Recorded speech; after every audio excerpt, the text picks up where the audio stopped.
জয় গুরু বন্ধুরা, আমার চ্যানেলে বিউটিজ কিচেনে আপনাদের সবাইকে স্বাগত। আজকে আমি আপনাদের রান্না করে দেখাবো পাবদা মাছের ঝাল। দেখুন বন্ধুরা, পাবদা মাছ বাজার থেকে আপনাদের দাদা কেটেই নিয়ে আসছে। আমি শুধু ধুলাম, ধুয়ে টুয়ে এখানে রেখেছি। দেখুন, এবার আমি পাবদা মাছের লবণ হলুদ মাখিয়ে আমি বসিয়ে দেবো কড়াতে, ভাজবো আগে পাবদা মাছটা। দেখুন বন্ধুরা, আমার কড়া গরম হয়ে গেছে। আমি কড়াতে তেল দিয়ে দিচ্ছি। কড়াতে তেল দিয়ে দিয়েছি। দেখুন, তেলটা গরম হলে এবার আমি মাছ দিয়ে দেব। দেখুন বন্ধুরা, আমার তেল গরম হয়ে গেছে। এদিকে আমি মাছে লবণ হলুদ মাখিয়ে নিয়েছি। এবার আমি মাছগুলো তেলে দিয়ে দেবো। এভাবে একটা একটা করে সব দিয়ে একটু ভেজে নেব আমি। বন্ধুরা, আমি পাবদা মাছের ঝালে কী কী উপকরণ দেবো এখানে দেখুন, আপনাদের দেখাচ্ছি। আমি এখানে লঙ্কা বেটে রেখেছি। এতে শুকনো লঙ্কা দেওয়া যাবে না, কাঁচা লঙ্কা দিতে হবে। এখানে কাঁচা লঙ্কা বেটে রেখে দিয়েছি। এখানে রেখেছি পোস্ত বেটে। এখানে আমি একটু জিরে আর একটু সর্ষে বেটে রেখেছি। আর দিয়ে দেবো আমি এদিকে টমেটো কুচি আর ধনেপাতা কুচি। ধনেপাতা এখনও বাছিনি, ধনেপাতা কুচি দিয়ে দেবো। দেখুন বন্ধুরা, আমার মাছ ভাজা হয়ে গেছে। এভাবে সব মাছ ভেজে নিয়েছি। এবার মাছগুলো আমি তুলে নেব। দেখুন বন্ধুরা, আমার সব মাছ ভাজা হয়ে গেছে। মাছটা কিন্তু খুব কড়াও হবে না, আবার নরমও হবে না। মিডিয়াম ধরনের মাছটা ভাজতে হবে। দেখুন, মাছ ভেজে যে তেল ছিল, আমি এই তেলেই ফোড়ন দিয়ে দেবো। এক ফোড়নে আমি বসিয়ে দেবো। আমি ফোড়ন দেব তেজপাতা, ফোড়ন দেবো কালো জিরে, একটু একটু একটু তেজপাতাটা একটু ভাজা ভাজা হবে, একটু লাল হবে। আমি দিয়ে দেবো টমেটো কুচি।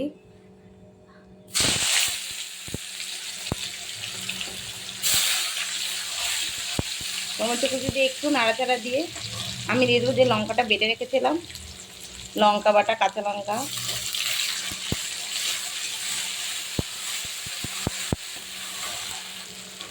কাঁচা লঙ্কা টমেটো একটু নেড়ে চেড়ে এবার আমি দিয়ে দেবো পোস্ত বাটাটা। দিয়ে দেবো জিরে আর সর্ষে বাটাটা।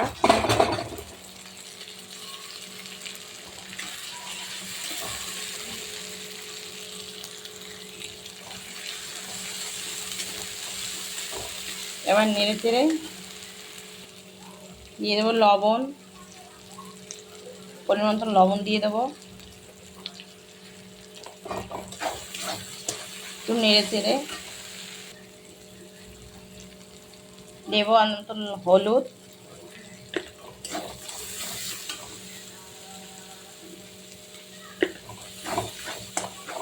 একটু চিনি দিয়ে দেবো, সামান্য চিনি। নেড়ে চেড়ে আমি সামান্য জল দিয়ে মশলাটাকে কষাবো। একটু জল দিয়ে আপনারা মশলাটাকে কষাবেন।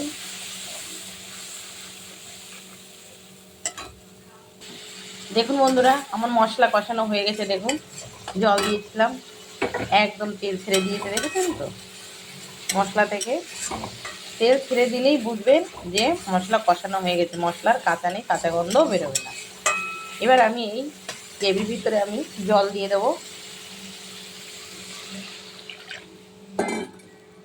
আপনারা একটু গায়ে মাখাই করবেন, কারণ পাবদা মাছের ঝাল কিন্তু গায়ে মাখাই হয়, তাহলেই টেস্ট হয়।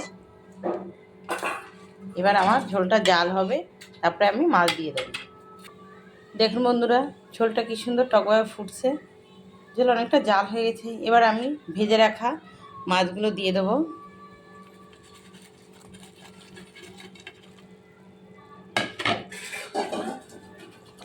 এই ঝোল এই মাছেই পুরো টেনে যাবে।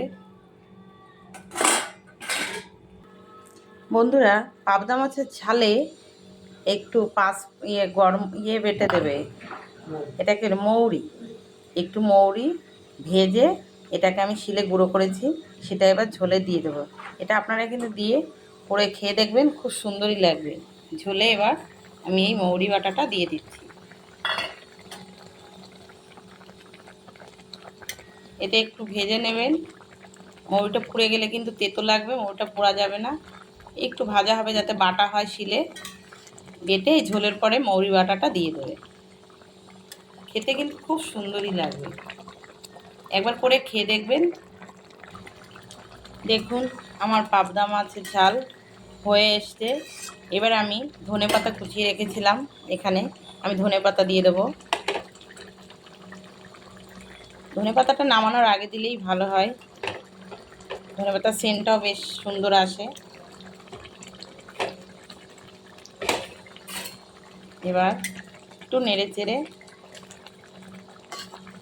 আমি পাবদা মাছের ঝাল নামিয়ে নেব। আমার হয়ে গেছে। আপনারা কিন্তু এভাবে মৌরি বেটে পাবদা মাছের ঝালে কিন্তু একবার খেয়ে দেখবেন। খেয়ে আপনারা রান্না করে খেয়ে আমাকে কমেন্টে জানাবেন কেমন লাগে খেতে। আমার হয়ে গেছে, এবার আমি নামিয়ে নিচ্ছি। দেখুন বন্ধুরা, আমার পাবদা মাছের ঝাল হয়ে গেছে। তো আমার রান্নাটা যদি আপনাদের ভালো লেগে থাকে তাহলে please please please like share comment করতে কিন্তু ভুলবেন না, আর সাবস্ক্রাইবটাই করে দেবেন। জয় গুরু।